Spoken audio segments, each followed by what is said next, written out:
This is Jackie with All Access, and I'm here with I the Mighty at the Virginia stop of Vans Warped Tour. It is the 20th anniversary. So, what were you guys doing 20 years ago?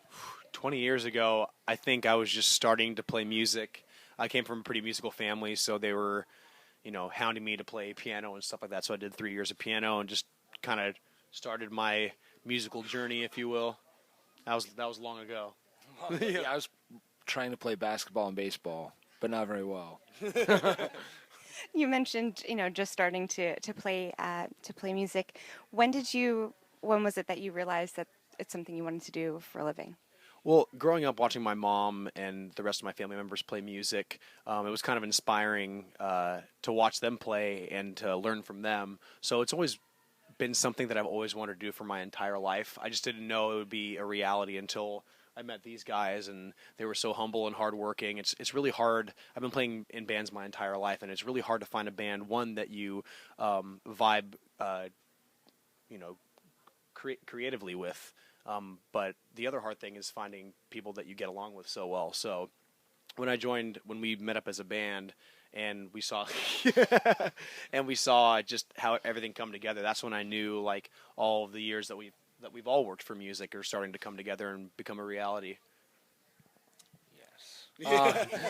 Yeah, both my parents were music teachers, so it was just kind of always around. So it sounds like cliche, but like this is what I've wanted to do forever. So it's so awesome to finally be a part of Warped Tour as well. It's like a bucket list item, I think, for anyone that plays like rock music or any, genre that Warped Tour has on. So Most definitely. I can't help but wonder if, because you grew up in musical families, that it was easier, do you think, or more difficult to become musicians? Did you have a lot to sort of like live up to, or was it easier because they were more accepting?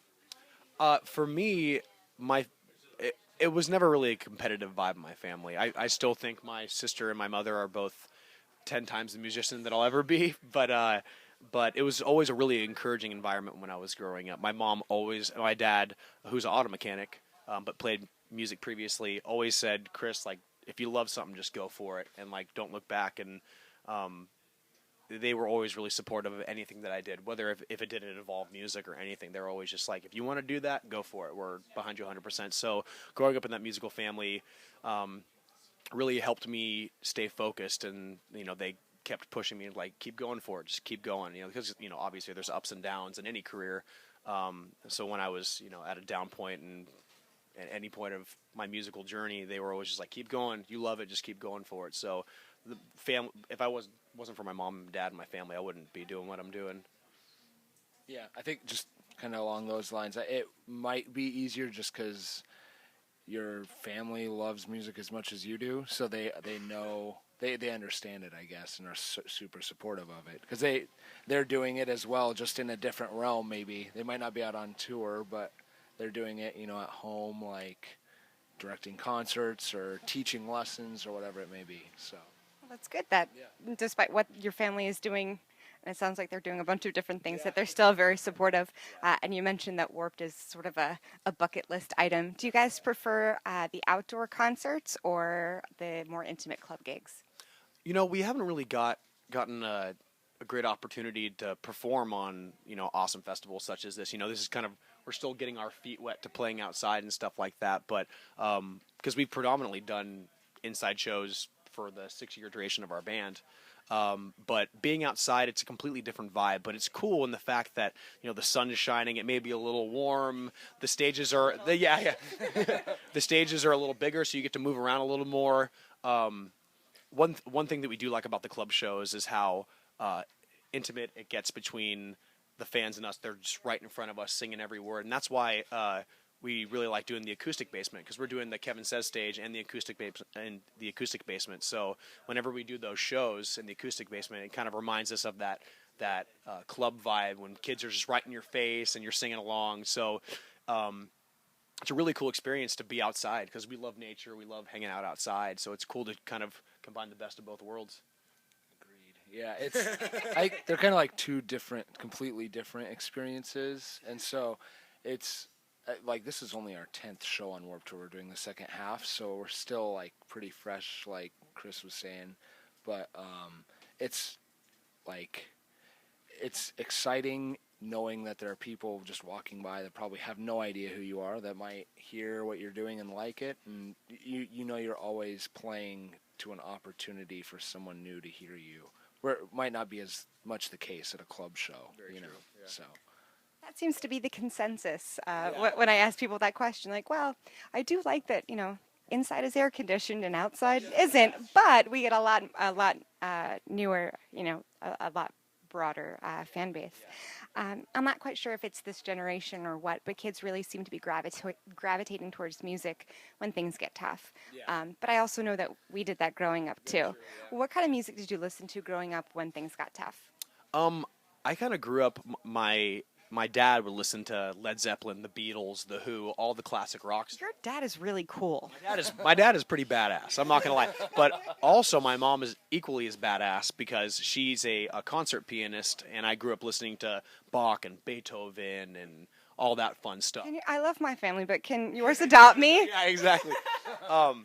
So it was kind of cool having I grew up obviously gravitated more towards the rock and roll side of music, but I still really appreciate whenever one of my favorite Chopin sonatas comes on or something like that. Just kind of a completely different vibe, different world, if you will, that kind of takes me back to when I first started to listen to music and stuff like that. That's hard to follow after that. Yeah, my parents listened to the Beatles too. But for me, when I was younger, listening to Billy Joel, Stone Temple Pilots was a big one for me, and Green Day, when Dookie came out, that was transformational. Third Eye Blind's first full length was a big one for me. There's a lot. It's hard to really go back. Oh, to open up that vault, right? I kind of feel that Blake and I especially have similar roots and similar musical likes. We're both huge fans of The Used. We love Census Fail. We love Billy Joel. We love Elton John. We just appreciate good music and good musicianship. Yeah, you just listed a lot of really good musicians from a wide spectrum. Yeah, and a lot of people think when we say that we like rock and roll, we love everything. I know that's kind of when you ask someone hey, what kind of music? They're like, oh, I listen to it all. But we really do listen to it all, and we really appreciate every genre. Obviously there's some genres that we prefer over others, but we always appreciate a good song and a good talented artist because they're doing the same thing we are. So we got to be on the same team. Especially Katy Perry. Oh, Katy Perry is one of our favorite artists. Hey, if you're gonna have a guilty pleasure, that's a good one. Her songs are so good. It's not even about because my girlfriend's just oh, you like Katy Perry because she's gorgeous. I'm like, it's not even about that. Her songs are so damn catchy. So good. I get crap from my mom all the time. So you just like her because she's hot. I'm like, no, I'm serious. I'll actually listen to her on the radio. I do. That's fair enough. Yeah. And even though you do come from such rich musical backgrounds and that you do have such a wide variety of music that you pull from, is there one song of yours that you think is the most indicative of your sound that if new fans listen to one song as they walk by or they go on YouTube, that's the one song they hear? Yeah, okay. Oh boy. I guess it might not even be my favorite one to play live, but we have a song called Ivy from our album Satori that I think encompasses kind of a lot of what we do. It's a little bit of a progressive element, but it's about a lot of melody, and then hopefully what we think is a catchy chorus. Hopefully other people think the same, and then we're into these big kind of epic outro portions of our songs. And that one kind of has all the elements that we try to incorporate in a lot of our songs. I guess that would be mine. Yeah. Yeah. I would have to go with the song that we're currently playing live.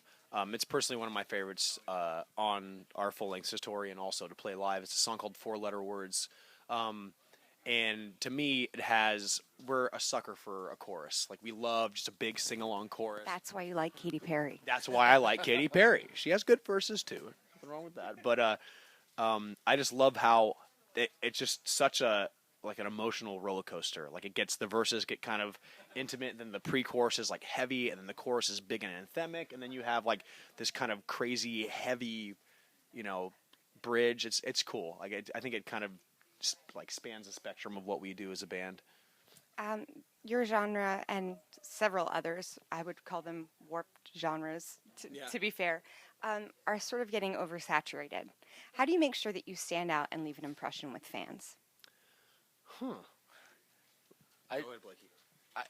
it's hard. I guess it's really hard to do that. I think the most important thing you can do, and not to sound cliche, but is if you're writing music that you love and you're not trying to cater to like, we want to fit into this genre or we want this fan base to like our music. Like if you're just writing exactly what you want to write, it doesn't matter because people aren't stupid and they can tell like if it's fabricated, or they can tell if you're really feeling what you're playing. So, and I think that comes across as well as like the audible sounds of your music. Like they can tell if you're playing something you're feeling and loving. Yeah. That's true. I was gonna say that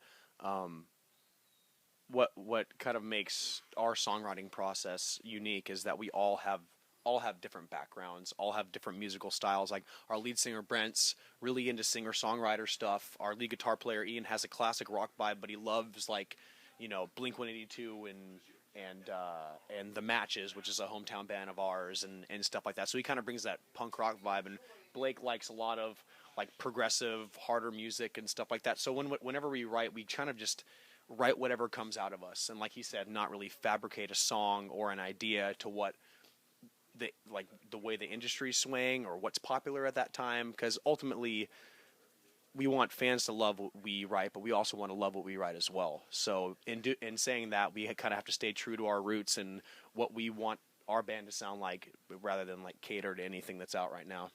Yeah, don't get stuck to something that isn't you. So I think that's a really good. That's, no, I like your answer better. I just paraphrase sometimes. I'm sorry. So what's up next for you guys after Warped Tour? We are going to be. We just talked about that actually. Yeah, we just did talk about that. Yeah, we're going to be writing things. Yeah. So new music. Yes. Yeah.